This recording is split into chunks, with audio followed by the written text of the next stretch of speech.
কোথাও যাওয়ার দিনগুলোতে আমি কিভাবে যে এত লেট করি ভগবান জানে।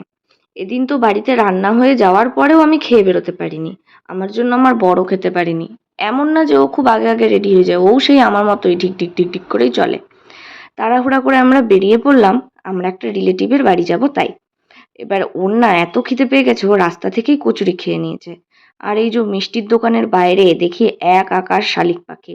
এই গুজিয়া খাওয়ার নেশা ছোটোর থেকেই রয়েছে আমার, তাই দিদিকেও একটা খাওয়ালাম। এই সুন্দর রাস্তা পার করে আমরা সেই রিলেটিভের বাড়ি যাচ্ছিলাম, কিন্তু যাদের সাথে যাচ্ছিলাম হাফ রাস্তায় গিয়ে তাদেরকে ফেললাম হারিয়ে। অনেকক্ষণ ওয়েট করে খালি পেটে আবার একটুখানি কোল্ড ড্রিঙ্কস আর আইসক্রিম খেয়ে অবশেষে তাদেরকে পেলাম। এবার বিষয়টা কি হচ্ছে বলো তো, আমাদের সাথে অনেক লোক থাকলেও সবাইকে না ভিডিওতে নেওয়া যায় না, তাদের পারমিশনেরও তো ব্যাপার থাকে। এই দিন আবার আমাদের একটা বন্ধুর সাথে আমাদের দেখা করারও কথা ছিল, তো তাদের সাথে একটুখানি চিট ডে পালন করে নিলাম।